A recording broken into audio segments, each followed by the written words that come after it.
And we're really grateful that all of you showed up tonight. I don't see any pitchforks in the crowd, but I'm sure there are people with, okay, all right. I'm Jackie Crowley. I'm the general manager at Middleborough Gas and Electric Department. I've been in this position since 2012. I've been at Middleborough Gas and Electric since 2006. I've been in the energy industry and particularly in the natural gas side of things since 1987, which I'm kind of shocked to say. In my background, I've worked as a natural gas marketer when natural gas was first deregulating and there started to be competition in that area. I worked at a pipeline for 2 years, Algonquin Gas Transmission, which happens to be the only pipeline that serves our service territory. I worked for a very large investor-owned utility in New York City for a couple of years and then got back into natural gas marketing and structured deals again before I came to Middleborough Gas and Electric, which had been a customer of mine both when I worked at the pipeline and when I was a marketer. So I've been immersed in the natural gas side for my entire career in energy. And I've gotten involved with the electric side since about 2001. I started working on electric structured deals and then got very involved with it here when I came to Middleborough Gas and Electric Department as the energy supply analyst, and I was purchasing both for natural gas supply and for electric supply since 2006. So we wanted to give you a little bit of background about our current rate situation, and then we'll get into some specific questions and discussion items. We have some questions that were provided beforehand. I'll touch on a lot of different issues, including the moratorium, but particularly the gas rate increase that we had back in October was a very significant increase, and we really struggled over this, but we actually, as a municipal natural gas and electric system, we are under the legislature and under Massachusetts law, and the Massachusetts law that deals with municipal utilities actually legally requires us to recover our costs. So we can't run at a loss. We have no shareholders that we can draw from. It's all, owned by the people of Middleborough. And so we have to make an adjustment when we see that the market is increasing. And that was why we unfortunately had to make such a significant adjustment in October after some, really disturbing developments in the energy supply global market that impacted New England particularly harshly. So let's go to the first slide. We have some rate comparisons to show you. I did these today. They're for the month of January. And so you can see Middleborough Gas and Electric is the first bar. The pink is gas costs. The green is electric costs. So you can see that Middleborough is right around the middle in the combined bill, but the gas bill is higher than that share has been in the past. And this is based on an average residential customer's usage in January of 2022, because we're not done with 23 yet. So 873 kilowatt hours, 111 CCF of gas. So this would be, a typical winter month peak period bill that you would see. You're likely for January of 2023 to actually see, and the bill will come for January usage in February. It'll be lower because we've had such a mild month. It's been really unusual, and that's both a blessing for you, but it also makes it more challenging for us because we had to pay a lot of peak period pricing to make sure that the supplies would be available to us for our customers. But let's go to the next slide. All right, and this is the really positive story. Middleborough has among the lowest electric rates in the state and in New England right now. We had hedged our electric purchases very aggressively for this year and for the coming years. We really looked at it as a budget approach, and we were able to lock in supplies. We also were working to decarbonize our electric portfolio, so we locked in some nuclear, we locked in some renewable energy, some hydropower, and also some wind power at favorable rates. And so you can see that at 15.4 cents a kilowatt hour, and that includes an increase of a penny that we implemented January 1st, we are remarkably low compared to the other providers in this region. Now that Eversource and the National Grid show their default rate, that's if you haven't chosen another supplier, this is what they're going to charge you. I live in West Wareham, and Wareham did what they call an aggregation deal, where they locked in for people in the town for a period of time, for a couple of years, and so customers have to opt out if they didn't want to go with that deal, and then they would have this default price, or they could choose another supplier as well. There's flexibility. In Middleborough Gas and Electric's territory, we don't give customers choice. It's worked out much better for our customers over the long term because we've been able to overall keep prices lower by buying as a block and manage our portfolio more effectively.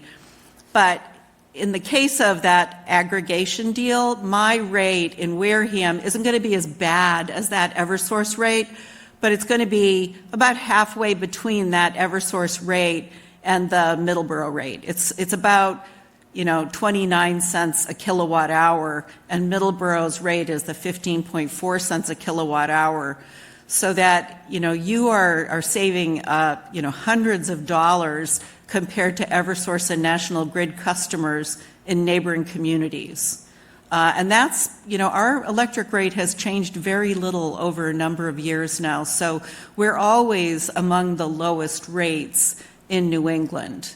And we're very proud of that. And part of it is because as a municipal light plant, we own rights to some sales out of Seabrook, as well as some nuclear that we signed up for when the nuclear plant was first built. And so we get pricing of the off-put as the real cost of the off-put. And so, it gives us a chance. We've got about 22% of our portfolio is locked up in these long-term deals that were executed when those Millstone, which is the nuclear plant in Connecticut, and Seabrook were first built. We also have access to some New York Power Authority hydropower. This is a deal that Massachusetts brokered with the state of New York. And so for our residential customers, we get the benefit of some very well-priced New York hydropower too. Let's go to the next one. And this is the one that gives me and you a lot of heartburn. This is the natural gas rate for January of 2023. And as you see, we are regionally the highest rate right now, and that really is for a number of reasons, and I'll go into that a little bit more. But part of the challenge for us is we are probably the smallest gas service territory in the state. We have about 6,000 customers.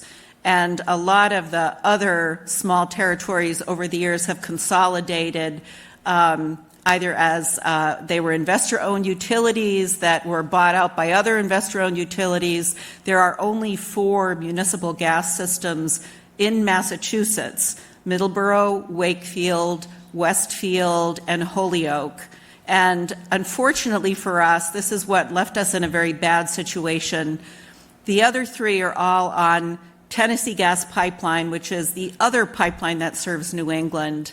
Middleborough is on Algonquin Gas Transmission, and what's worse is we're on a constrained piece of pipeline, a lateral they call it, that serves Middleborough, Rhode Island, and the Cape. And that is a very constrained lateral. There isn't additional supply available on that lateral, so that it's really hard to, and this is really what's driving the moratorium. We can't get additional gas on that lateral at all for the peak months. So every customer we add would require us to have to buy more gas on a winter's day. We can't buy it. It's not available on a firm basis. And for the customers that we have, except for one customer, and that's Ocean Spray, they have alternate fuel. They can switch to oil. All of our customers are firm customers. So we will always make sure that the gas that we have purchased for those customers is going to show up on a cold day. You know, you can buy gas on the market, but it's going to get cut if it isn't of a certain quality of pipeline transportation. And so there's a very significant premium attached to deliveries on that Algonquin G lateral, and especially where we are, which is downstream Algonquin G lateral. We're kind of on the end of the end. So let's go to the next slide.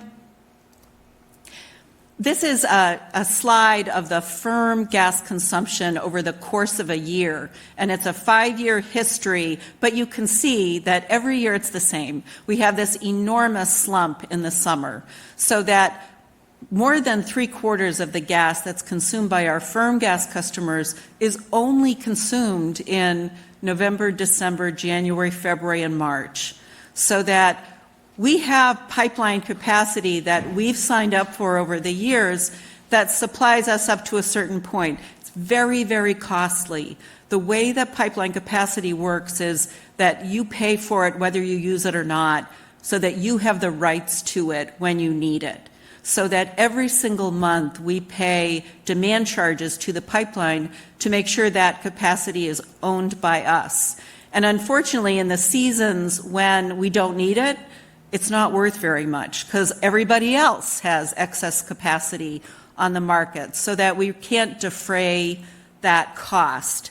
But as an example, I wanted to let you know that in 2012, we were paying about $16,000 a month for that pipeline capacity in the summer, and about $300,000 in the winter, because we have some premium winter services we buy. So that was just a sunk cost. This year, the cost has gone from $16,000 a month to $77,000 a month. And the winter, the peak season cost is $380,000 a month. That was because we had a couple of pipeline rate cases. Costs have just been escalating for everything across the board. But you can see from this load that we're looking at, we have to recover these costs every month and during the year. And we did have a little bit of float. We have a rate stabilization account. When we recover in a month more costs than we incurred, we put it in a fund for the following month or years to help us balance out, because we have big seasonal swings in demand. So we sell much more gas in the winter, we get in much more revenue, we sell much less gas in the summer, but we have those high costs that we have to cover every month. So that rate stabilization account is like a piggy bank that we can use, and we use it so that we change the rates as seldom as possible. We like to have low and stable rates. And we had managed to do that for a very long time. And then unfortunately, Russia invaded Ukraine, and that completely upset the global energy market. I'll talk about that a little bit more as well. Let's go to the next slide. All right.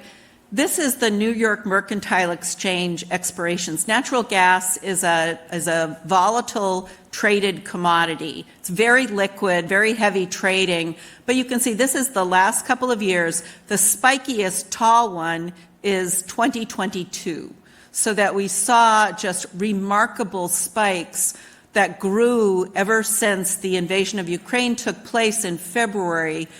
And as people started to understand the implications, Russia was supplying 32% of the oil in the world and a similar percentage of natural gas to Europe and to many other countries. And so over the early part of the invasion, Russia, as we kind of suspected, was using that as a weapon against Ukraine and against the rest of Europe. They tried to be the heavy because it seems they were assuming that Europe and many other countries would not be able to shut off their dependence on Russian energy supplies. But, give credit to Germany, France, England. They were all able to make the effort to eliminate their dependence on Russia. And they've been really struggling over the past year.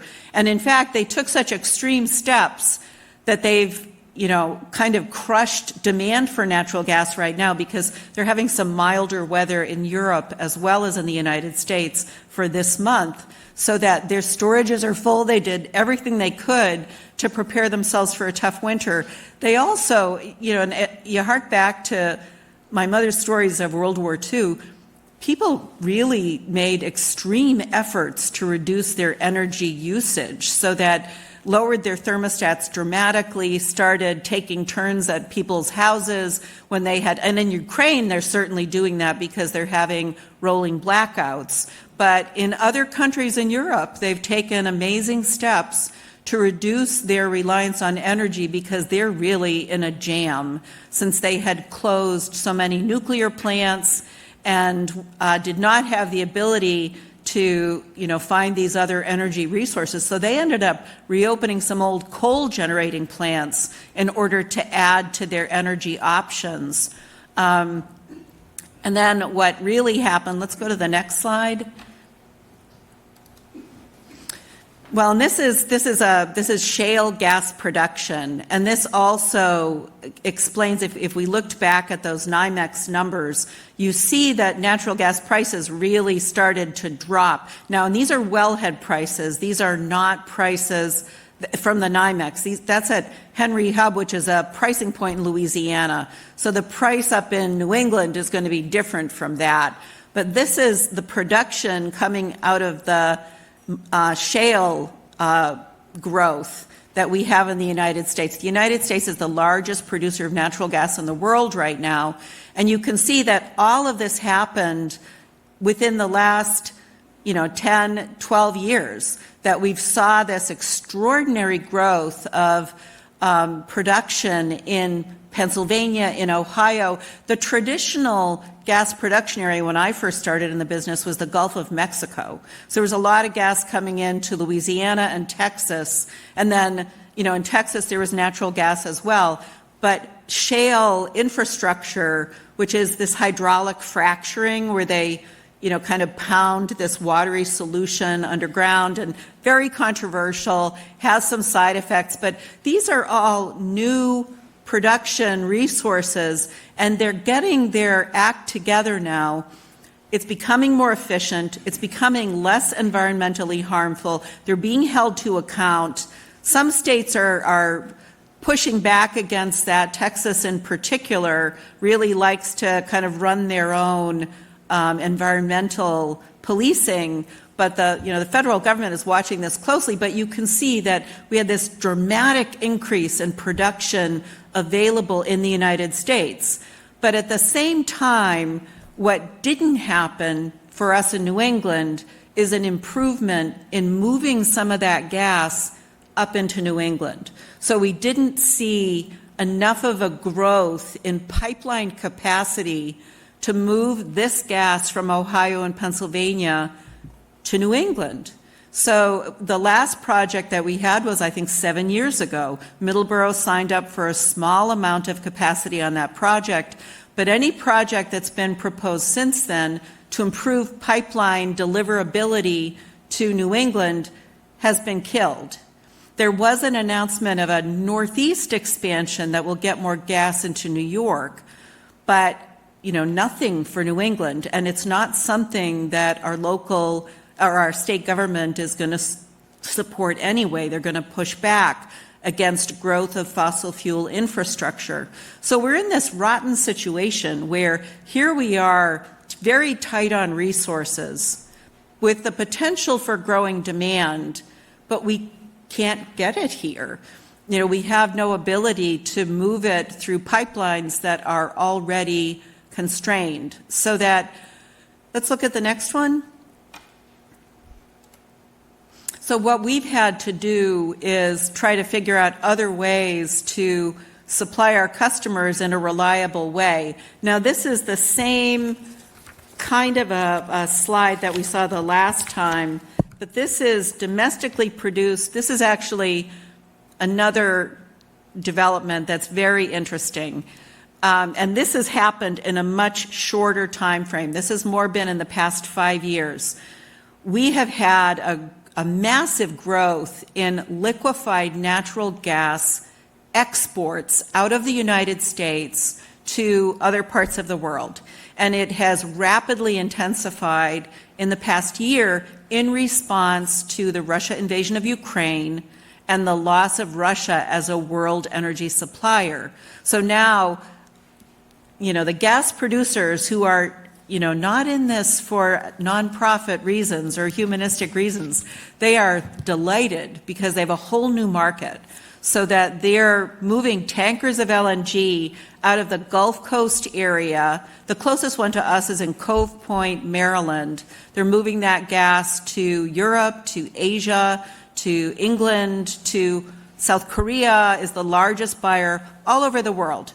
And that has all happened really rapidly. You can see in this slide that we're looking at, that light blue, that's an export terminal called Freeport in Texas. They had a fire in the fall, so they shut down the export. But you can see it continues growing, so that overnight, the United States, which was a modest exporter 5 years ago, has become the largest LNG exporter in the world.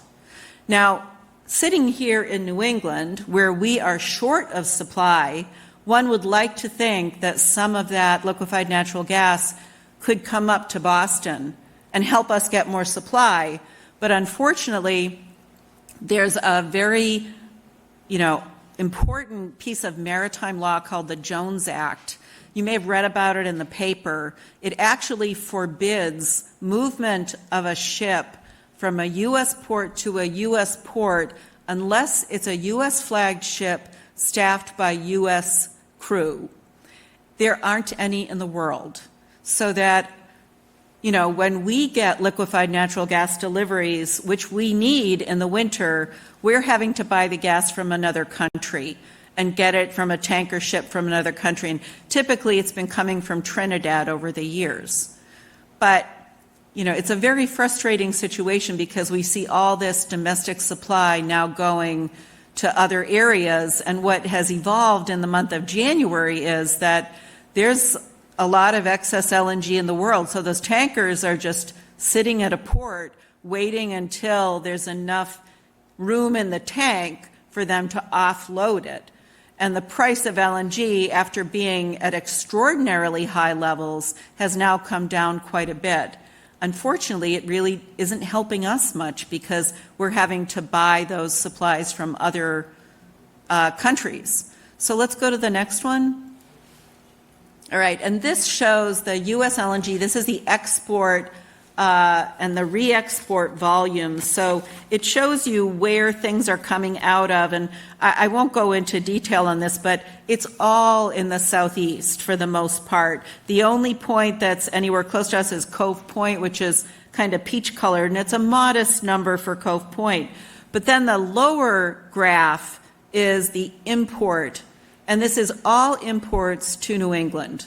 We're the only buyer of LNG in the country right now, and we've needed to have this imported LNG for many, many years. It comes into Everett, to the marine terminal. There's also a terminal up in Canada called Canaport. There's another terminal that had been operating last winter, but this winter it's been moved to, I think, Finland.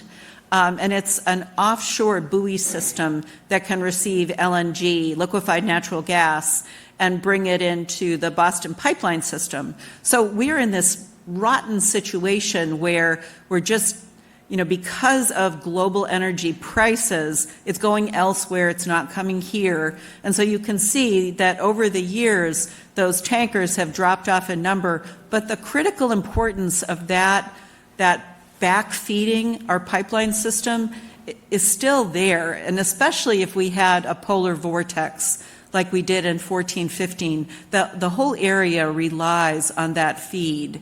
Let's go to the next one. All right, so it's redundant, it's repetitive. So this is LNG import volume by terminal, and then the LNG import by company. So the blue in that lower graph is Constellation, which owns that Everett LNG terminal. The pink is Accelerate. That's the buoy system. So last winter, they brought in, I believe, 2 ships, and this year they're gone. They're in another part of the world. So we are left with just, this Everett terminal to feed our critical winter needs. So it's kind of a tough situation. I'll talk a little bit about some other factors and the reason that we had the penny rate increase on the electric side is, and it all goes back to these same factors. This Everett terminal is connected to Mystic Generating, which is a generating plant in Boston. The owners of it had announced that it was going to retire.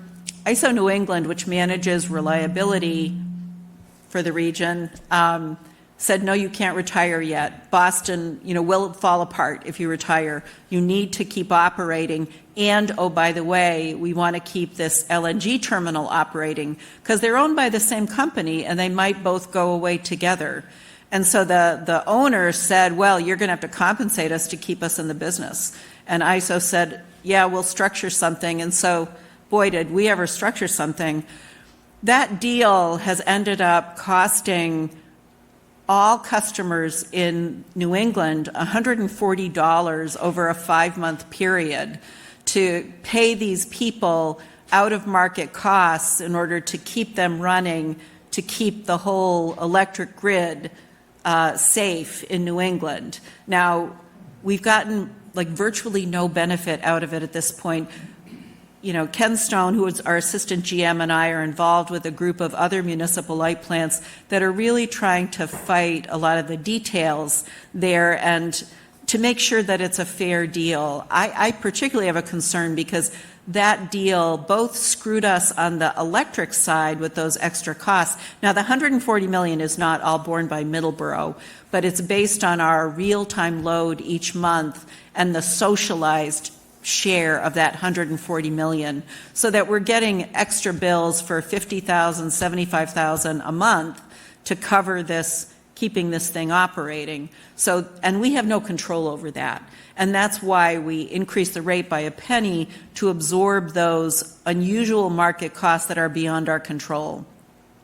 And ISO New England has 2 programs that are causing those extra costs. One is called Reliability Must Run, and that's what's hitting us this year.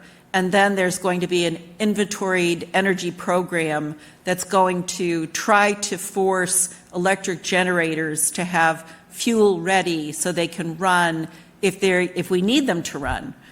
And a lot of that is associated with this concern that ISO has been voicing, that if we have an extreme winter, they think we'll have potentially rolling blackouts. Now, I find that shocking because their job is to prevent that from ever happening.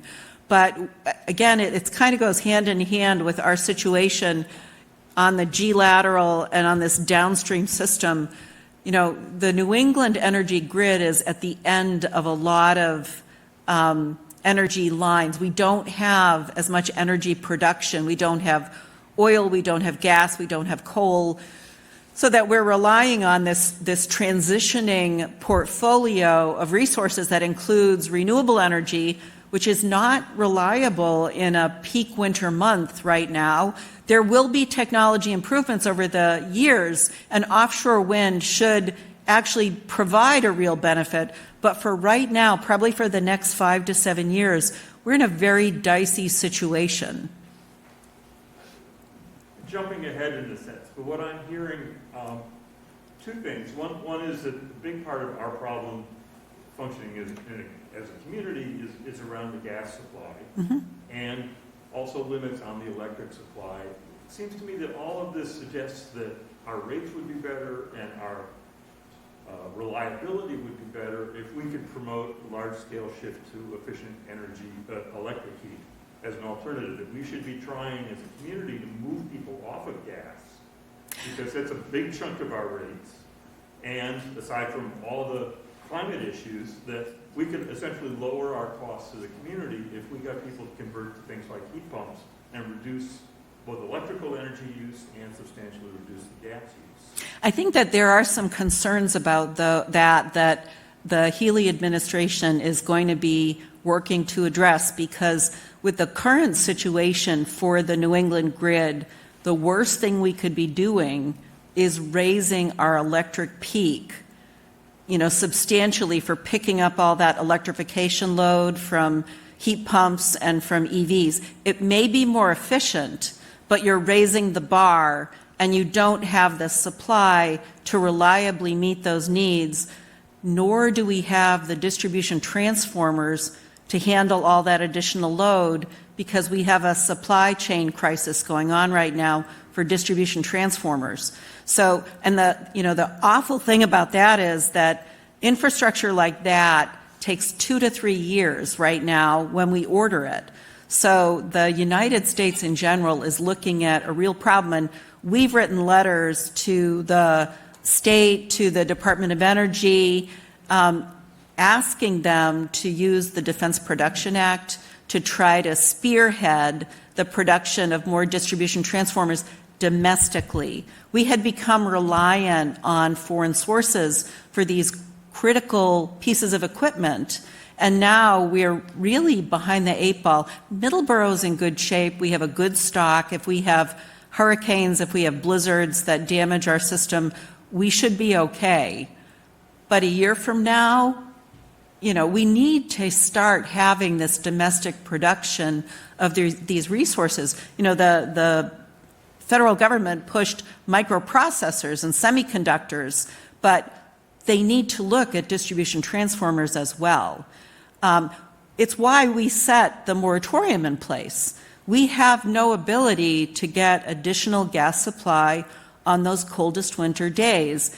All of the people who wanted to sign up for natural gas service were looking for something associated with heating so that it would add to our peak winter day when there is no availability right now. And we were very concerned that, we are looking at developing a resource, compressed natural gas being trucked in to Middleborough that will backfeed our system. But it's very costly, and what we're able to get at the appropriate scale is going to back up our existing customers, not new customers. So, we have an obligation to serve. We have to cover our current commitment with customers. And so we want to make sure that we have those resources, but we do want to get it to you at a reasonable price. I would expect that because we've had this mild January and prices are improving, we will have a rate reduction in April.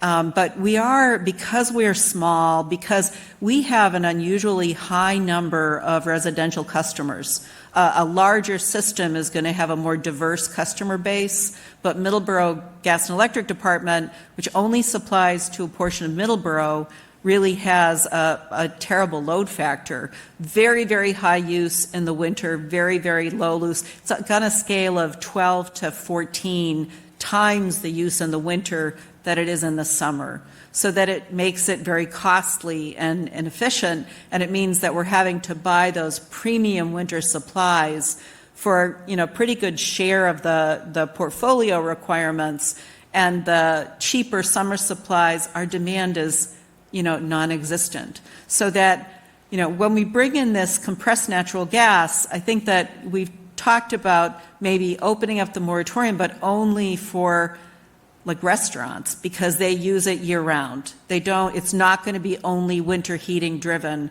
So they'll help to benefit and will improve pricing for the rest of the customers.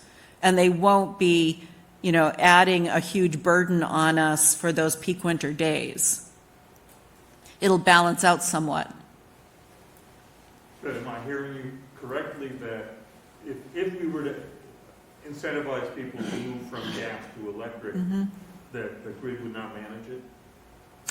I'm saying that that is the goal of this administration and the industry in general, electrification, and moving people from fossil fuels to heat pumps. If that happens at the level that has been suggested is desirable, the grid will not be able to handle it. We have to deal with some massive challenges in transmission, coverage, in reliability, that we always should be putting reliability to the customers first. And it's something that's a little bit different between the gas side. That's always been the priority. You pay for the resources you need first, and you absorb those costs, you build them into those rates. On the electric side, it's very much motivated by, if the price gets high enough, someone might build something. And that we're having a lot of discussions because, in fact, the Federal Energy Regulatory Commission came to Vermont for a meeting, and there were speakers from all over the region talking about this crisis of the New England energy environment in the winter. The electric side has always been focused on the summer and on meeting that AC load, but if you want to have electrification, and especially electric vehicles, heating, you have to deal with making the investment in reliability. You owe it to voters, you owe it to customers, because you can't say, and ISO's talking about this, we may have, planned rolling blackouts. They had them in the Southeast this year, they had them in the middle of the country, they had them in February last year in Texas. We should not tolerate that. If there's a blizzard and something gets knocked out, that's one thing, and you work on repairing it. But if it's part of your energy planning portfolio, you need to make those commitments to meet people's needs, because not everybody can afford a backup generator. It's just morally wrong. On a slightly different but still hopefully related point, clearly we've got a 3 to 5 year and maybe much longer problem. In your copious spare time, do you ever, as an organization, have a chance to strategically think 10 years out of where are we trying to head? Oh, we do every day. I mean, everything that we do is planning long term. And that's really, my responsibility as the general manager, the commissioner's responsibility as your elected representatives is to make sure that the ship stays afloat and is headed in the right direction. And that's why with our power portfolio, we're already 64% carbon free. And we're about 16-17% renewable out of the total portfolio. So that's part of the 64%. We are heading in that direction on a much more rapid pace than some of our peers. But we made some really good strategic commitments to decarbonize. And we also, because Middleborough and Lakeville both have a lot of open area, we have more solar arrays than most other systems, most other municipal systems. We're about 12 megawatts at this point, which is a very impressive number and actually has been giving us some benefits. Sadly, none of those resources are reliable in December, January, and February. It's very frustrating that we don't really get a benefit from them in those months. But what we do try to do, and it may be frustrating for some people, we try to buy those resources at levels so they don't spike your rates. So that, we're not an investor-owned utility. The state will dictate to Eversource and National Grid, you must buy the solar in your territory and you must buy it at this rate. It's 3 times what the actual rate is where you could buy the solar.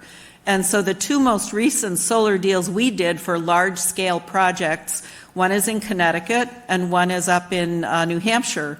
And both of them are at an appropriate market rate, and they're going to give us both the energy and the environmental attributes that we want so we can keep moving that percentage share of decarbonized energy up and up and up.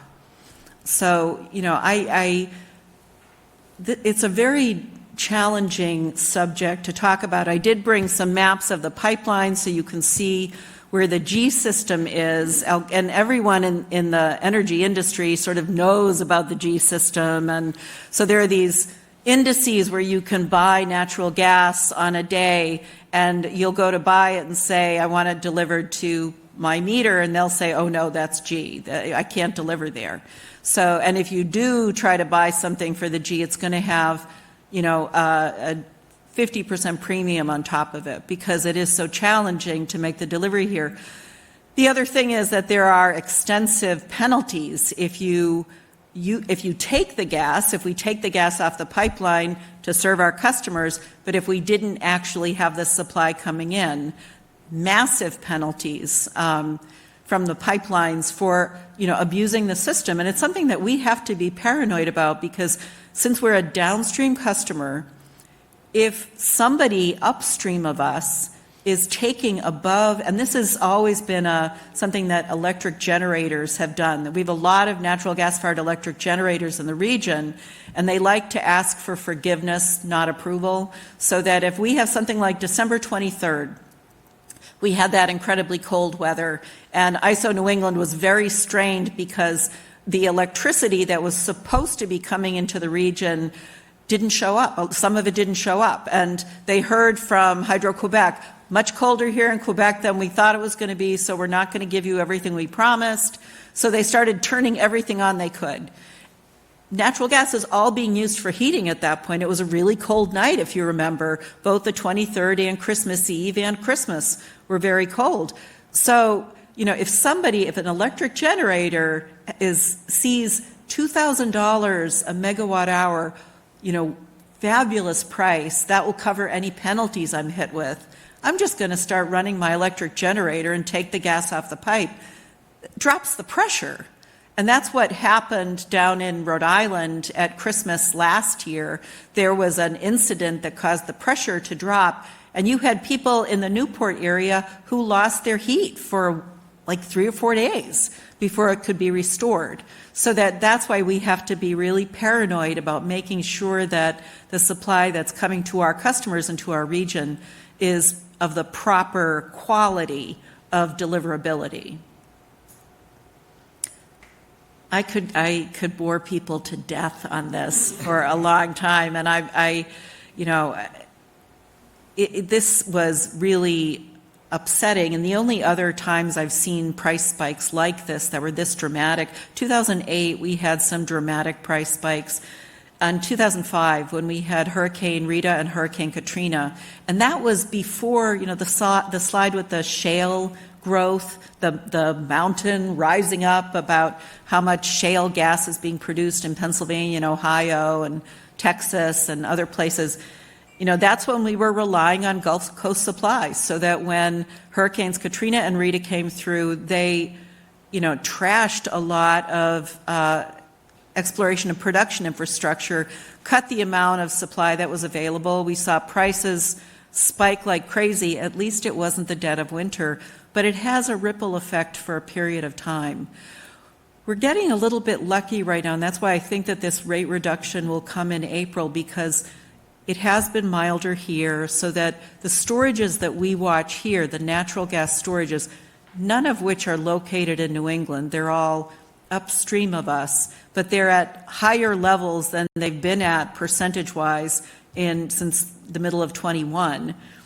And with this milder weather in Europe and some of these other countries, and the LNG backing up, we could see a surplus of supply. Natural gas production in the United States, because prices were so high, the producers really jacked up the production. So we should see prices starting to moderate. It isn't going to change the fact that we'll always have to pay a very significant premium for delivery to New England. And that's purely because you can't get there from here. There's just very limited access. But, Middleborough is looking at this non-pipeline alternative where we're going to have compressed natural gas delivered in the winter to our facility on Harding Street. And so we'll backfeed the pipeline that way. So we'll be less exposed to these other factors because we'll set those deals up in advance.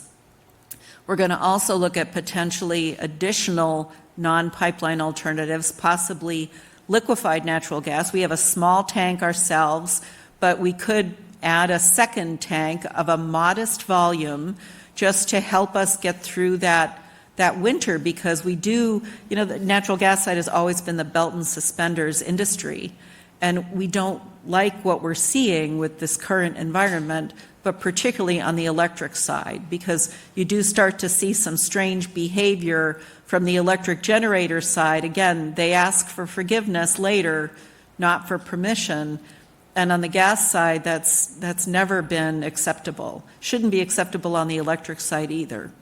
So a lot of conversations going on about figuring out ways to shore us up. And it really is going to be like 5 to 7 years that we're in this situation, purely because, for one thing, you're seeing delays on all the big new projects. So, the proposed transmission line through Maine that may or may not happen, that would bring in more Hydro-Quebec, offshore wind, everything is being delayed a year, 2, 3. Ken and I have looked at ISO New England has generators submit their interconnection years in advance of when they think that they're going to be built. So tons of solar arrays that were proposed in the region have canceled because they can't get the material. And then there's a question over, are the solar panels being built in China using Uyghur slave labor?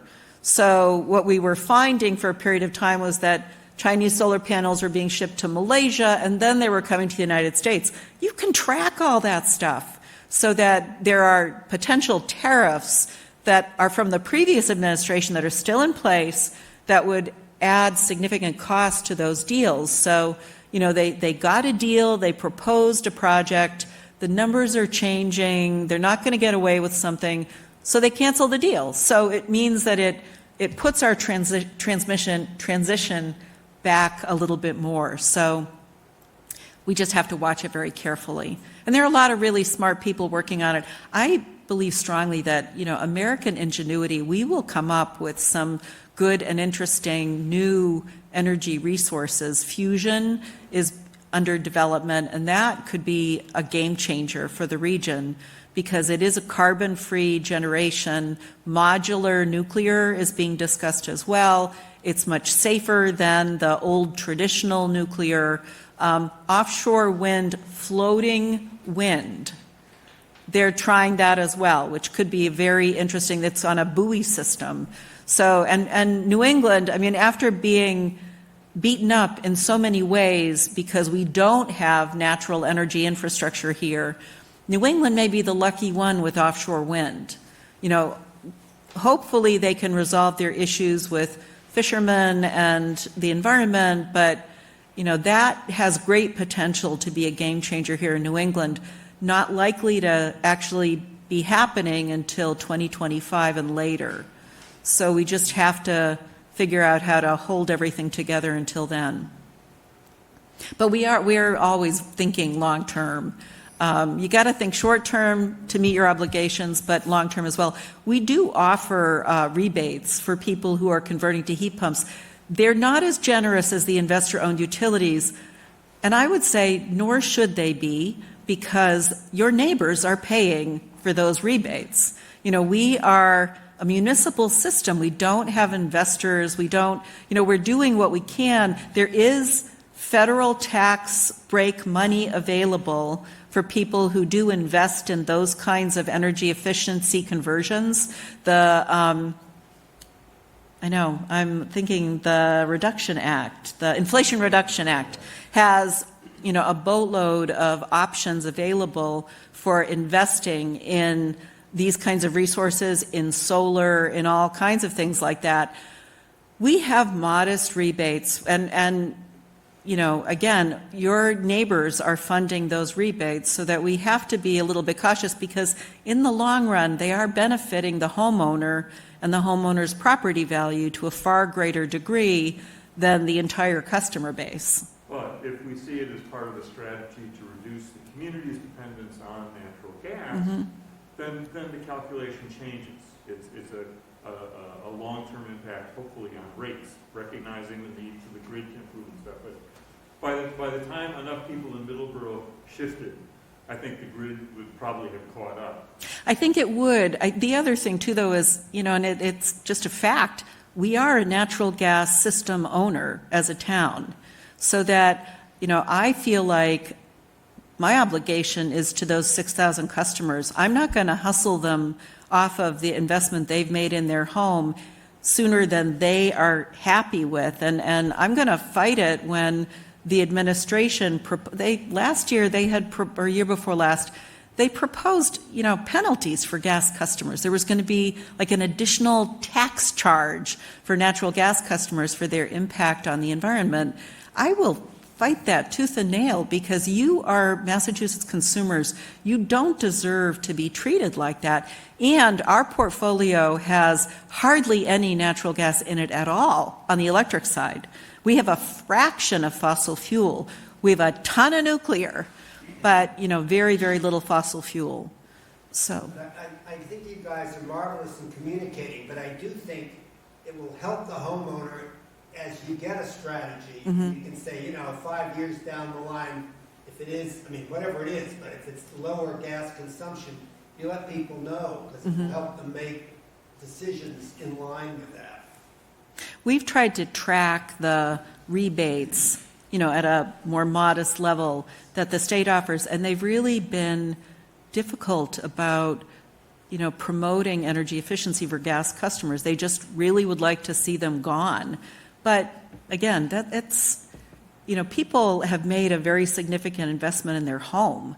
And so and I think the state acknowledges that now, that people are going to make that change when they're ready to retire their old furnace, not when it's only 5 years old and it would cost them a fortune. The other thing you can do, though, and this is what I'm doing, I have an oil furnace in Wareham, and of course oil went through the roof. I have 2 mini splits because I had no air conditioning. So I put in the mini splits. I got some money from Eversource for putting in the mini splits. And I did run them this winter at times. I don't like the quality of the heat, but I also have really high ceilings. So I should do more work to figure out how to make it work better. But that's kind of where the state is going to want people to go is mini splits, heat pumps, and then a backup resource, your fossil fuel. So on a different take, I know that solar is not consistent in the way you'd like it to be. Middleborough has a lot of flat roofs, and a lot of huge flat roofs that are going to get built in the next couple of years with these warehouse projects.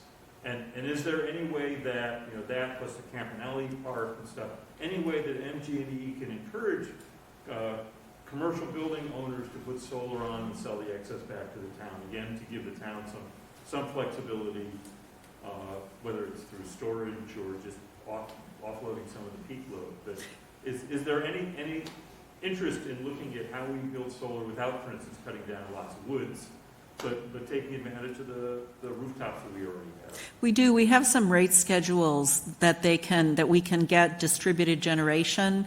We haven't done net metering for larger customers, again, because there's always this cross-subsidy that goes on with net metering where your neighbors are picking up some of your costs. We do that with residential. We will not do that with the larger customers. We also, won't pay them a ton of money. We'll pay them what we would have bought instead of the solar that they're generating, with the, imputing the other values that they might bring us with the times when they're generating. We are trying to put together a pitch that we'll use for all of these big roof buildings and small commercial customers. But we've got a good rate right now where you can actually, with a 150 kW array or smaller, and our residential is now up to 25, so that area in between there, you can get a nice rebate, and we'll buy the energy and you give us the RECs, the renewable energy credits, for our portfolio, and then we retire them. It's a little bit frustrating. We talk about this. You can't say something is clean unless you retire the RECs. They have a value, but it is kind of like flushing money down a toilet for the bragging rights. It's a little frustrating in that regard, but we've managed to use it effectively to get to that 64%. And we have this target that we want to hit for 2030, and then 2050, we want to, be net zero. So I think we're on a good path. And then we do have to look at our circuits, though. We have to make sure that we've balanced those, they call them intermittent resources. You don't know when they're going to be producing wind and solar. The sun doesn't always shine, the wind doesn't always blow. If a cloud cover comes over, you can be getting 100 kW 1 minute and 0 the next. And so you have to balance your circuits. And Middleborough covers 100 square miles for our service territory. So we want to make sure that we don't, cause a reliability impact to the customers. And Jackie, I have a few questions that were submitted online. Okay. Leading up to this. Just to give you a little break, I'll read them and maybe you can answer them. So the first one, how are the rates determined, and how could the rates go up so much in a short period of time? We got in a jam because, as I mentioned, this was really driven by the global energy market, the New England's particular regional problems, which were exacerbated by the global energy market. And it happened over the summer. So we're not selling very much gas at all in the summer, so that had we dramatically increased rates in the summer, we would not have been recovering the costs we needed to for the winter period. We also there was unpredictability about how and what those costs were going to be as this situation was evolving. So we didn't know in March, April, May, June timeframe just how bad it was going to be throughout the entire summer. And we were not recovering our gas costs over the summer. But we had to face these, I mentioned the $380,000 a month, that's just sunk demand costs in the winter that evolved over the course of that summer. I was just going to say, you knew ahead of time. Why wasn't there a meeting on that? The rate you were going to raise it? Well, we didn't know for sure. We did talk about it at our commission meetings, and we put out messaging when we, filed for the rate increase. When we filed for the state with the rate increase, we had a note in the Mascot Weekly about it. We talked about it at our regular commission meeting. We had a meeting out at Oak Point as well to talk about, winter safety and reliability, because all of those customers are gas customers. And I talked about it at that point, what was putting us in this situation. The other thing is all these new housing developments, are they going to be all electric? We're trying to encourage them to be all electric. Quite a few of them are, but some of them are going propane or oil. So, yeah, but we're telling them no to gas. So I have a question. I just recently moved to Middleborough, 13 months we've been here. My prior experience was oil. Okay. So I respect that. I love thinking the future, but I'm also looking at next month's bill. Yeah. I used less gas, first time ever gas user. I used less gas last month, and I got a tremendous hike as everyone's here.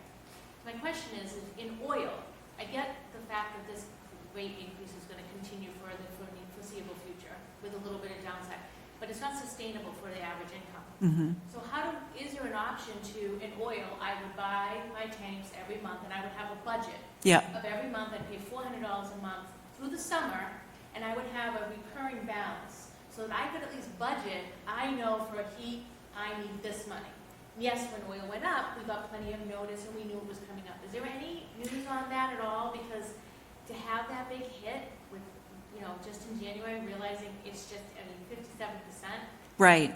And No, we have a budget program, but you can't sign up for it in the winter. It has to be something that you sign up for in the off-peak season, because we can't be in a situation where we have customers, if the actual usage would have cost you $600, but your budget number is $300, so you pay $300 and then you move. right. Well, with oil, you Yeah. turn around and they look at your Right. year-over-year spend, they know how much you've used, and they Right. kind of give you an average, and then you do 11 months, as you know, and then at 12 months, you make yourself even, and if you have a balance, you can elect to roll that balance in. The gas is not like that. Well, it is. You can sign up for that. It runs from September through June. Okay, so they can look at my last, again, Yes. I look at this list and I laugh only because my fiance and I have done many of these things on the list because it's an older house. Yeah. But I'm not getting that energy saver, and I So- won't for some time.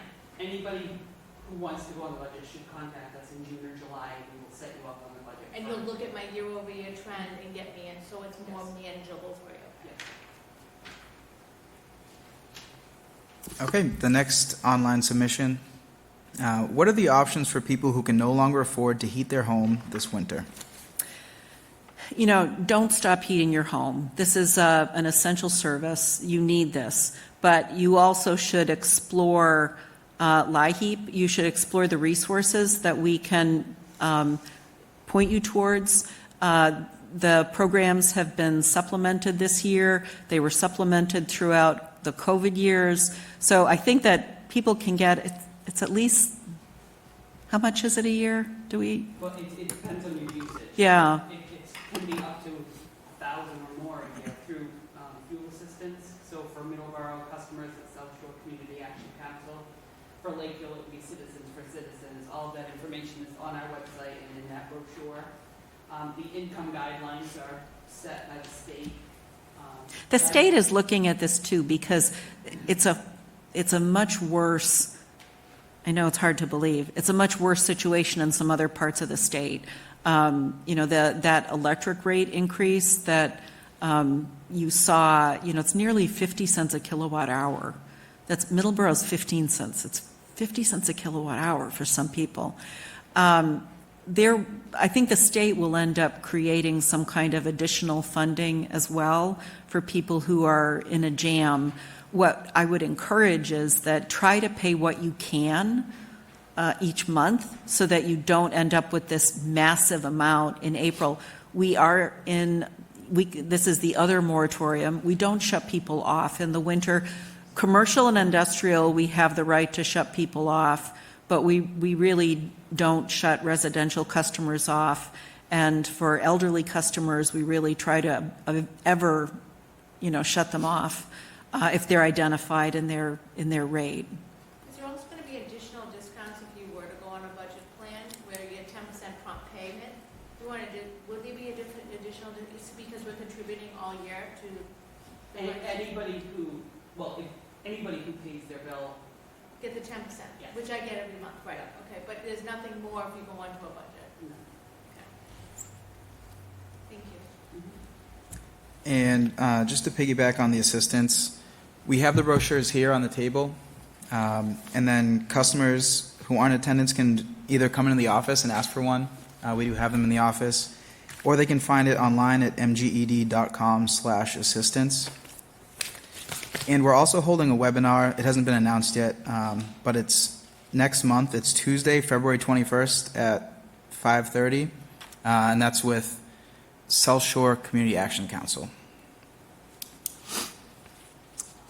So the next question, is there a scenario where residents have the opportunity to buy gas from Eversource and pay MGED for the delivery?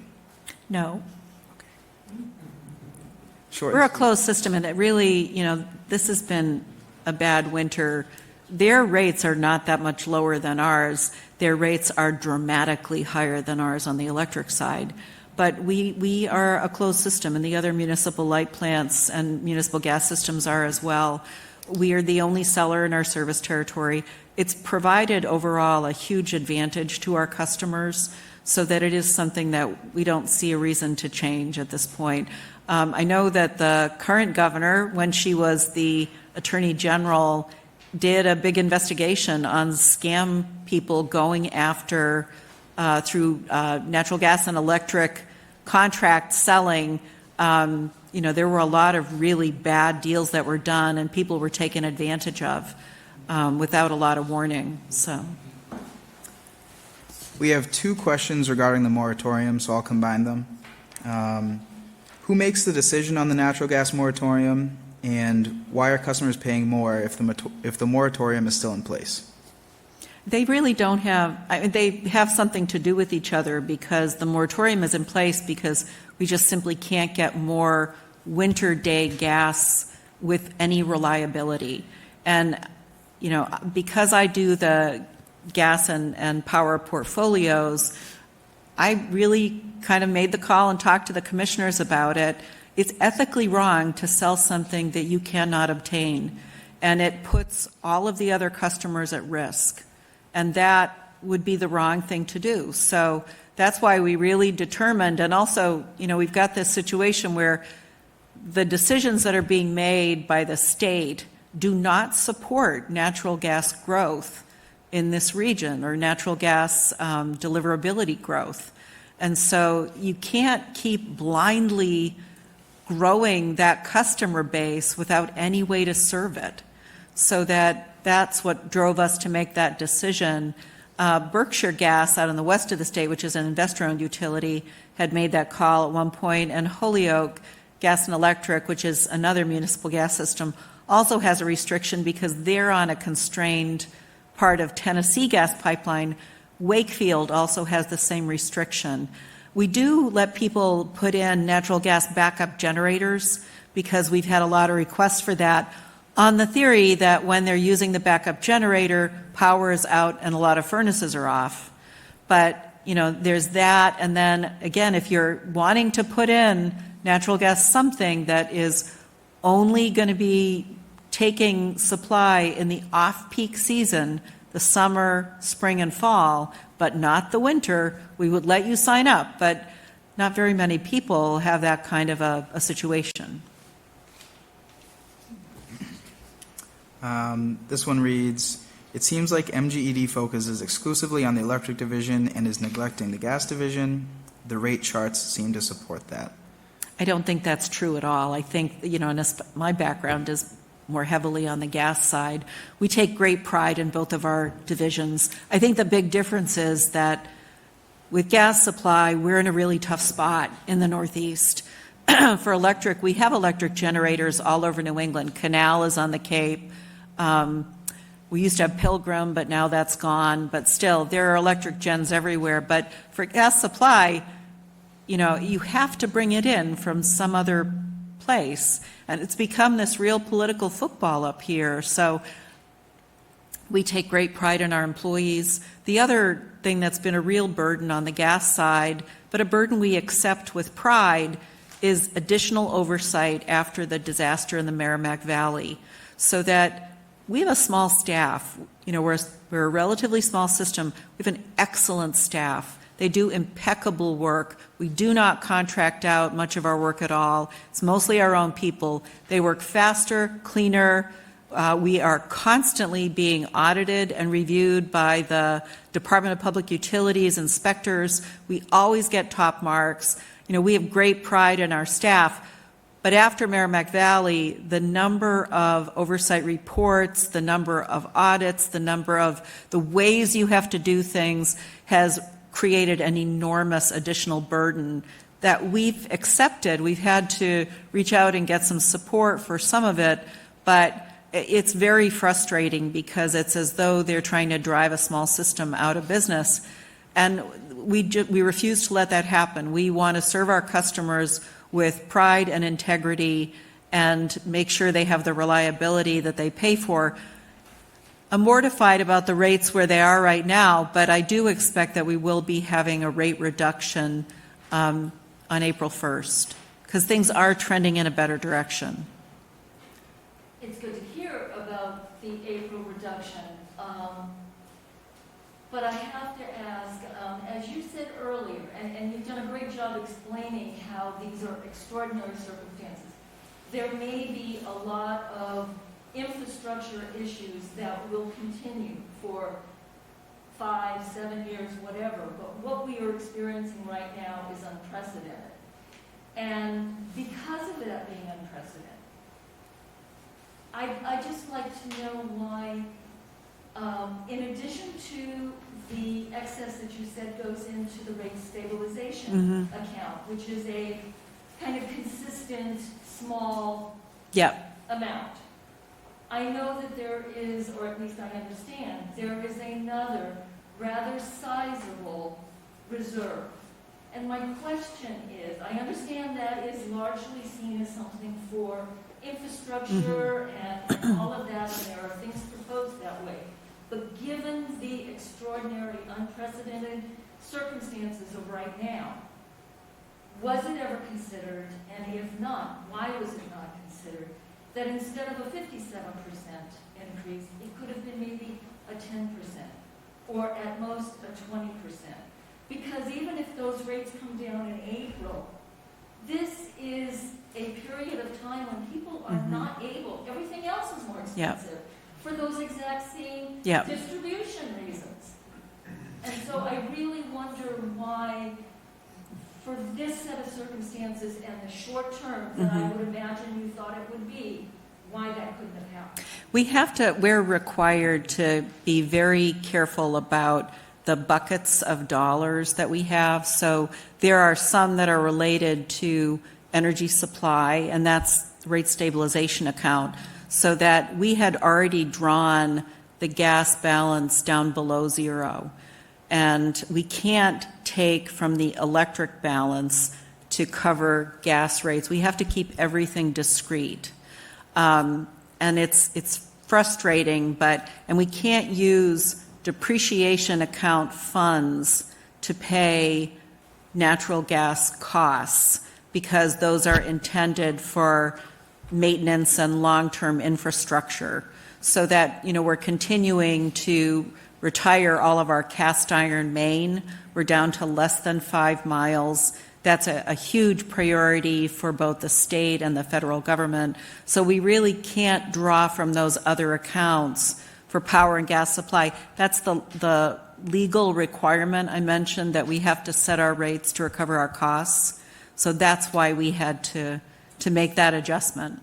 So even if, because I would be under the impression that at least a large portion of that big reserve is from excess rate paid in. So if the money came from customers, how come it can't go back in that regard? Most of the reserve is not from excess pay and bills. It's built into the bills in order to keep the ship afloat for the long term, so that once, and that's the, if you're a private company, you have a rate of return. You pay your investors a share. With us, we are required by the statute under which we operate to have this set rate of return that we put back into the plant, not give back to the customers. So, they give back to them in the long term because it creates the health of the plant. But we can't take money out of those buckets in order to lower rates. We'd already drawn the amount we had. We ended up, I think it was over $2 million last year that we didn't recover because we couldn't, give you a $100 bill for your summer gas usage when it's this big. We couldn't make enough of a dent. That's why we had to raise the rate when we knew that people's usage was going to increase. But I will say that, well, you customers also, all gas customers are also electric customers. So, we have remarkably low electric rates, so at least you're benefiting on that side. So wouldn't it make sense that when the spike happened in the cost of energy, beginning of last year, middle of last year, wouldn't it make sense to maybe gradually roll out? We did. We had a rate increase in, I think, May last year that was, the first rate increase we'd had in a while, and then previous to that, we'd had a rate reduction. So we had a rate increase in May, but the cost just, escalated. So I looked at the numbers for what, our annual cost of gas for firm customers per unit was $6.29 in 2018, $6.64 in 2019, $5.86 in 2020, $7.60 in 21, $12.65 in 22. So that, and that was hitting us at the worst possible time. Yeah, one of the things you just said was that hitting the rate increase now was seemed to make sense to you, but it didn't to us, I think is the problem. I think the 57% being brought out over time, amortized it maybe back to May, as opposed to all of a sudden the first of the year. I think it's sticker shock is what a lot of us have. Mhm. I understand everything you've said, and I understand why we're in this predicament, but I think it's the perception that it was like just dropped on us. Yeah. Yeah. I sympathize with your situation, and unfortunately, it was something that was really beyond our control at that point, and it's only when you get into those higher usage months that you can actually recover the costs to any degree. It would have been barely chipping away at it if we had implemented. So we did it in May, and if we'd implemented another rate increase in June, or we try to only increase rates, or we only change rates twice a year. So is natural gas treated the same way as petroleum in terms of futures, in terms of costs? Yeah. There's a traded natural gas market, but it's traded at a pricing point that is not the price that we pay here. We do hedge, and we had some hedges in place in order to prevent us from getting hit harder this winter, and we're going to hedge for the coming year when the prices are better, but unfortunately, there is this massive premium for delivery that can't really be hedged. Well, I guess the other point then is you're saying that there is a possibility, a good chance, better than not, that we're going to see a reduction in April. Yeah. Is it premature to speculate what that would be, or?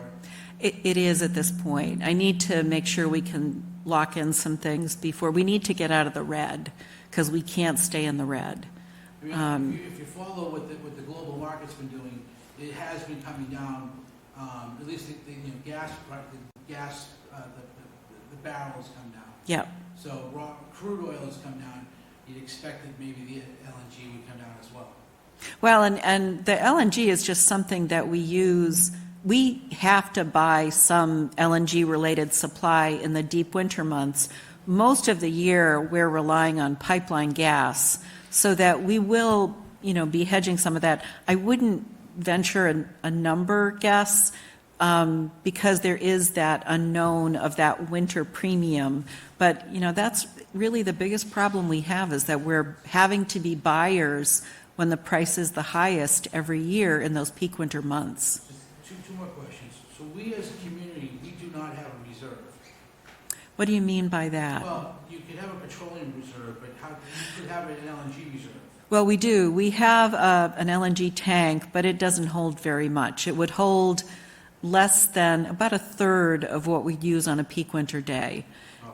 And that's, It would be cost prohibitive to try to increase that. well, we're gonna look at that, because it's something that I know the pipeline, one of the problems with natural gas in this region is because of the geology, because of the property values, because of NIMBYism, not in my backyard, there isn't a lot of natural gas storage in New England. So in other parts of the country, the pipelines have access to these big storage reservoirs, salt caverns underground, things like that, where they can put in a lot of natural gas supply during the off-peak season and then draw it out. We actually have access to some of that in like the Ohio, Pennsylvania area, but there isn't any in New England. People have to have it in tanks. So that we have our small LNG tank, but Eversource has proposed building bigger LNG tanks, but people fought that tooth and nail. I know Algonquin, the pipeline, and ISO New England have talked about the need for a couple of kind of satellite LNG storages, and these wouldn't be filled by trucks. These would be filled by liquefaction. So they would take pipeline vapor in the spring, summer, and fall, and then freeze it, which turns it into liquid, store it in the tank, and then customers like Middleborough would be able to buy LNG supply either as vapor as LNG turning into vapor or liquid put into a truck to drive to Middleborough. So we've talked about doing that, and we've actually talked about some land in Middleborough potentially for development of something like that, because we have an ideal location, being near the Cape, the part of the system that's most vulnerable right now. But that project would take 5 to 7 years to develop. And it doesn't mean that we would see natural gas load growth in the area. It just means that it's going to protect us from having a catastrophe at some point. But that would impact us becoming fossil-free. It might. I think that it's going to be interesting to see how all of this works out, because there are some very efficient applications. And so eliminating natural gas from New England is going to be a real stretch. And what you do instead is you continue to have it, but then you do other things to get additional environmental credits. So the one is balancing out the other. So I think that, that would be a really important resource for reliability for the long term. If we were a customer in one of those projects that got developed, it would be costly. It'd be very costly, but it would give us some ability to hedge and to control the cost to a better degree than we have right now.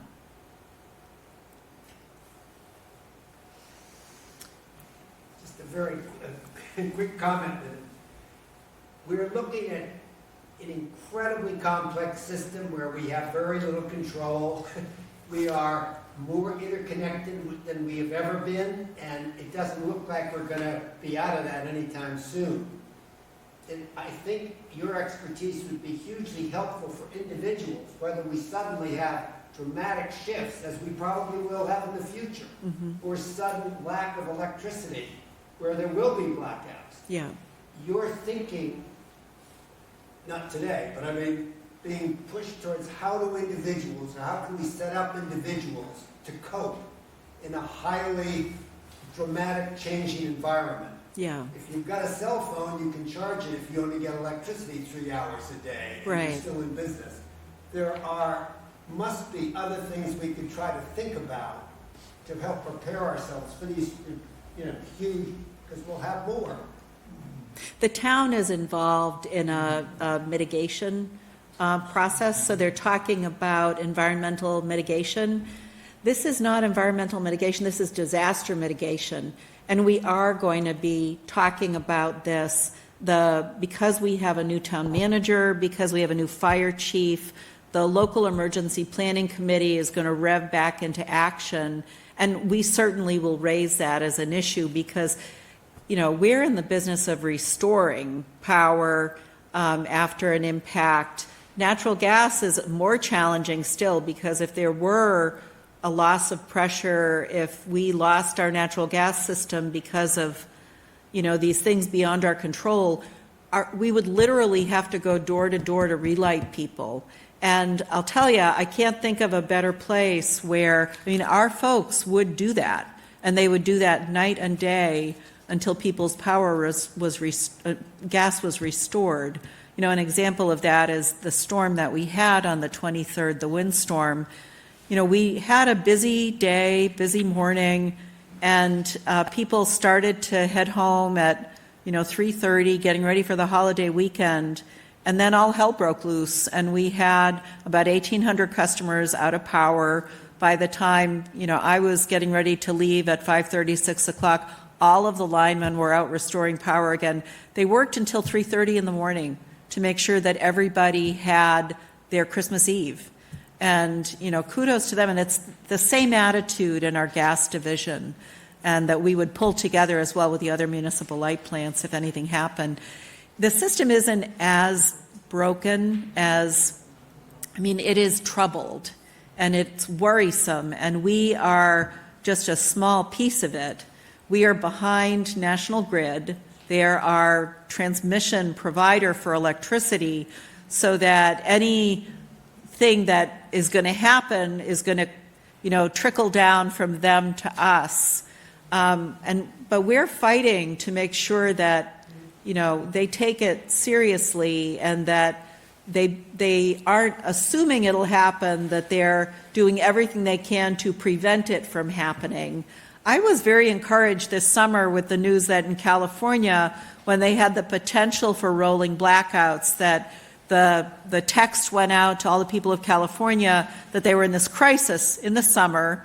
Granted, everything's different in the winter, but people reduced usage dramatically, and they saved the system.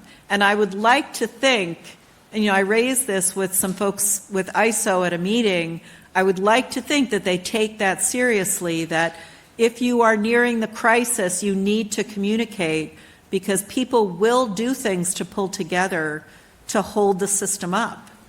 And I don't think that they should ignore that. Another part in terms of how can the gas and electric company help encourage and incentivize people? Because when we look at Middleborough, we're looking at a lot of older stock, Yeah. I would imagine. We've got new developments, but we've still got a lot of older stock, and that means very inefficient housing. And as we've been working from Sustainable Middleborough with you on a campaign to get people to understand all of those programs that are out there that can help them. But as you said, Eversource, they pay a higher rate in electricity and everything, but they get a good bang for their buck. In terms of... I don't know. Some people do. It varies. Yeah. It really varies Yeah. with the auditor. But how can we, in terms of looking at this as a good way to spend your money and a good investment, especially right now in these extraordinary circumstances, put more money towards and I know you've been increasing those efficiency programs year after year after year, but there's still, these are big ticket things. And if we have a lot of people, because they're old stock, that are probably getting to, oh crap, I gotta get rid of that furnace, or oh crap, I gotta get rid of that oil tank, or whatever, that's a huge expense. And they either need those 0% loans, so they can say, okay, I can, do this for the long haul, it goes with my mortgage and I can live with that. Or they need upfront those rebates so that, well, that's enough that, I can throw that on a credit card and not, my kids can still go to college. So how are we going to make that happen? Well, Energy New England has a program in place that they've been structuring with the Department of Energy Resources that will help us to offer zero-interest loans for... I expect that to happen. That's been talked about. No, they actually, well, I think that February. Meeting in February. Yeah, they've got a meeting in February. The and part of it was an administration change, so all the people that were staffing these offices have been in transition. But no, we're really pleased to be in that program. It's similar to the MVP solar program that we had that DOER helped us support funding. We're cautious about putting customer dollars into things that will have a greater benefit for an individual and for their home value, so that we do offer rebates and we promote the rebates, but we don't really see ourselves as having the staffing levels that you find at an Eversource and National Grid. So that, you aren't going to get a slick marketing department promoting these programs, but I think that, especially because so many of our employees live in the community, we really try to have that community presence. We know our customers, we live among our customers, and we want to support those programs. But I honestly think, as somebody who lives in an investor-owned territory, some of the things that they do are insane and are, kind of the flavor of the month, and really aren't benefiting the environment or the taxpayers very much by the strategies that they follow. So that we like to be more thoughtful about where we put our money. But if people have an interest in certain programs, they should talk to us about it, and we'll be happy to give it some thought and talk to the commissioners about it. While we were talking, I noticed that the state is offering rebates, depending if it's a full or a partial heat pump. So there's those type of rebates, there's also solar rebates, there's also window rebates, so, you know, there's some upfront money, but there's some coming back, so the pain isn't as bad as it seems. Well, and we offer the rebates as well. We may have some different levels, but then there are also tax benefits through your state taxes and the federal taxes with the Inflation Reduction Act. Yeah. You said it goes live in February? Well, we have our meeting with Energy New England. Oh, so it's not live yet, because when I go and put the address in, it tells me we're not eligible because of where we live. You mean in the IRA study? Yes. Yeah, I don't think Massachusetts has landed on exactly what they're. How they're going to implement it. So, okay, so you So don't have to. the 0% Thank loans you. are available Very for nice to every see you. customer, so- Yes, but not us, which we're not. So we're waiting now for the folks that serve this territory to create that kind of program. It's interesting to me, also looking at kind of between the IRA and the local rebates, you can do much better with the heat pumps and the heat pump water heaters and stuff. The place that really falls short is around insulation. Yeah. And some of the Eversource, again, big difference, but you can get 75 or 100% coverage for insulating your house, which has a huge impact on the energy use and your monthly costs. But it's capped at $500 or $1,000. We really try to steer people towards the weatherization assistance program because that can have some great benefits if you're a lower income If customer. you're lower income. Yeah. I think that- And that's kind of where we really try to make sure that we're addressing that part of the population because we do see a lot of people who are struggling here. And many of these incentive programs and rebate programs, you know, they're ending up being used by people of means. And that's kind of frustrating. So, and we would really still like to put together something to go after landlords to try to encourage them to make a bigger investment into their rental properties and use these PACE grants that the town has agreed to. So, you know, and we're a bit in transition because of staffing changes as well, and it's taking a bit longer than we had hoped, but you know, that happens. COVID did not help us either through this whole transition period, and that's, you know, been challenging. I think there's a huge interest. We got our house with an energy audit last week, way ahead of a lot of other people, but the auditor was saying there have been 700 requests to Energy New They've never England. seen as many. Yeah, no, it's been brutal. Can't even get on the list. Yeah. I'm afraid to have people come to our Yeah, house. we just bought the house 13 months ago, we already know some of the things, but like I said, Our windows Yeah. are 100 years old. Yeah. so- but But coming I from also Whitman, think we that had there Eversource. are a lot of lower and middle income folks Yeah, who are shut out of the system. And Yeah. they're not high income folks who are kind of taking advantage. They're folks, I suspect, who are sitting Yeah. in the room and the idea of spending $2,000 or $3,000 out of pocket, even though the savings pay back yeah. quickly. Well, and that's where I think when we have the zero interest loan program in place, that'll be a nice option for a lot of people. We can all move to Florida. Yeah. Don't have the heating there. I don't know. You'd be running your AC all the time. You said I may have missed it, you locked in the electric rate already? Was it 11 months? We had locked in some of our electric portfolio. We hedged our electric portfolio pretty aggressively because we had a deal that we had been working on. This was a couple of years ago. And it's really worked out well because it basically, you know, set the electric rate through 2025. And then we have another deal that starts kind of after that also manages, you know, a lot of the electric rate, but also is carbon free. It's based on nuclear out of Seabrook.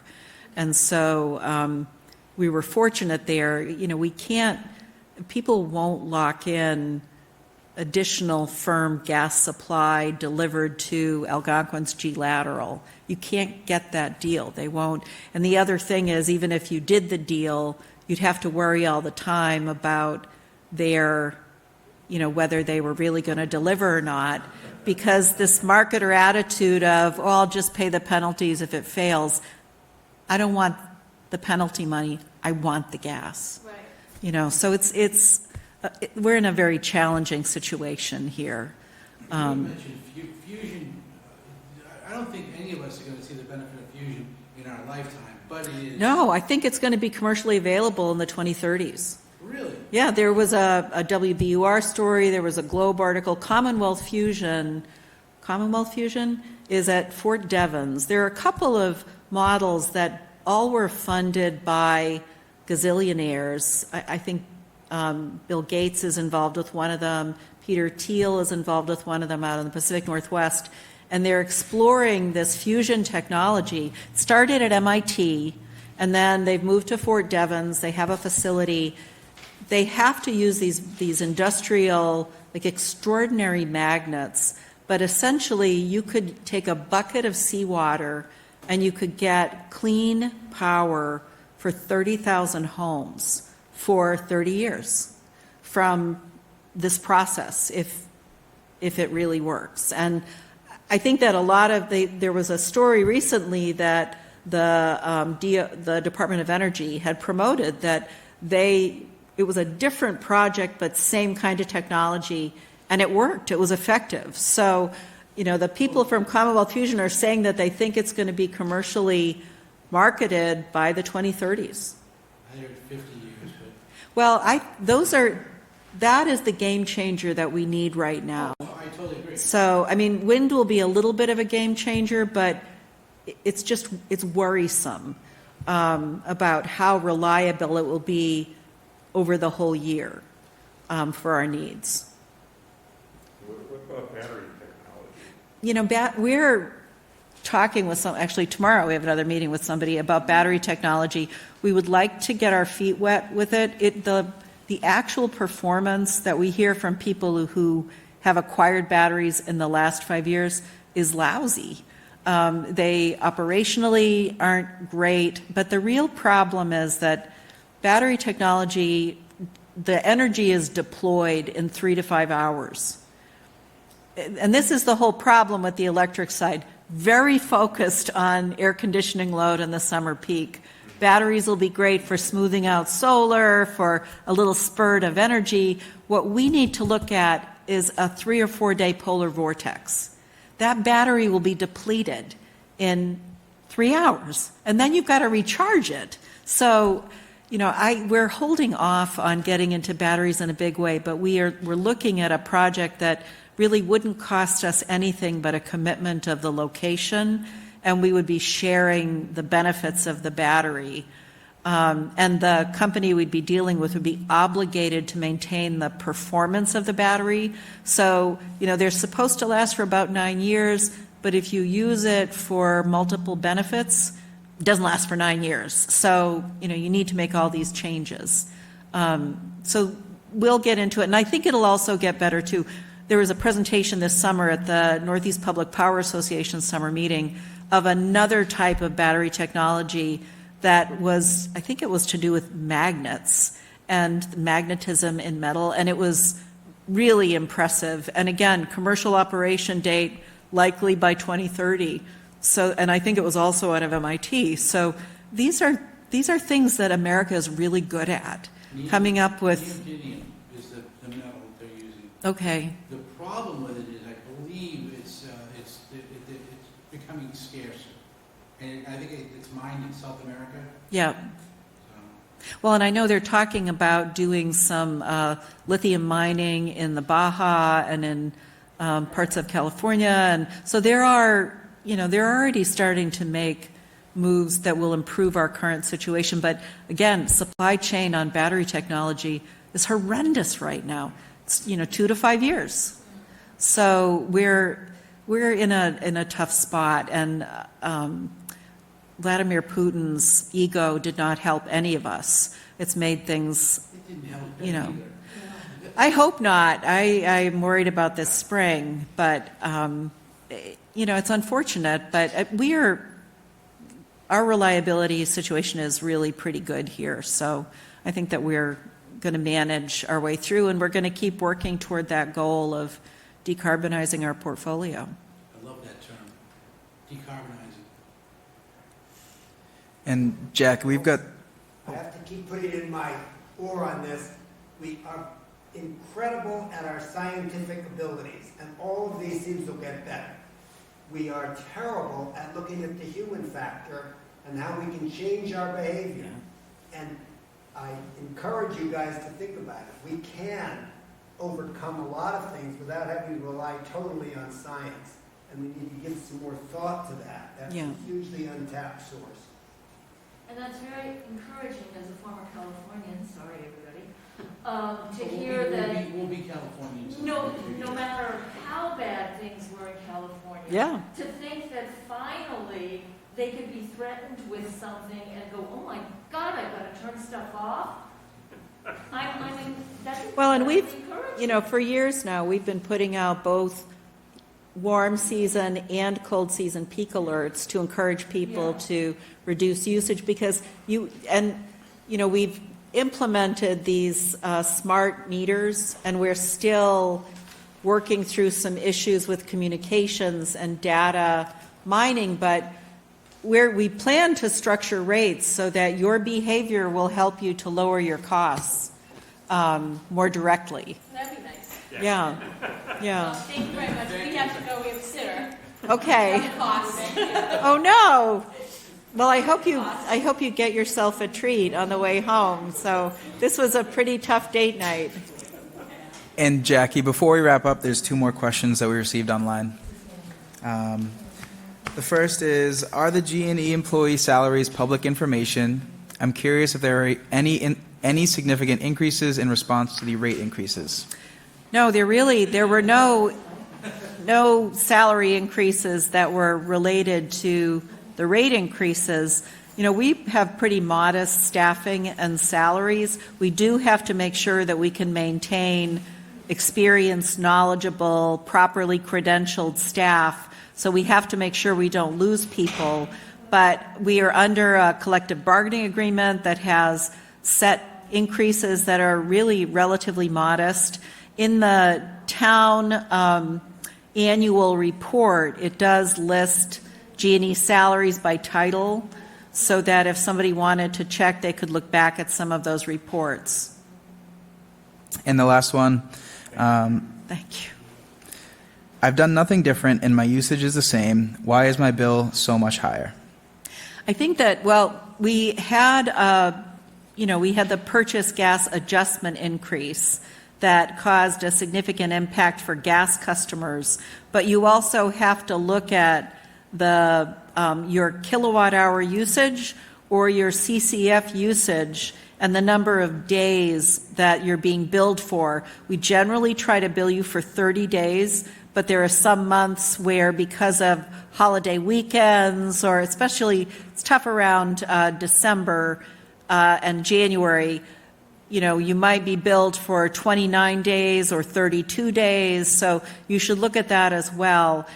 The month of December of 22 was 16% colder than the previous December, and so especially if you're a gas customer, but if you're electric as well, you're going to have a higher usage because of that. Even if you're not changing anything, your house is going to still require, your heating system will require more units, so that the bill is going to end up being higher for that reason. But, we encourage people when we announce that rate increase in October, because our electric rate is so competitive. If you are a gas customer, you may want to buy a modestly priced, efficient plug-in electric heater just to reduce the amount of natural gas you're going to be using with your furnace, because you'll see, a nice benefit out of that. It may be fine for you to, if you sit and watch TV, you may be fine just heating your room with that plug-in electric heater. We'd encourage you to get a newer one that's going to be more energy efficient and safer as well. And that's all the questions. Thank you. Thank you. Well, and we really appreciate everybody's interest in asking these questions.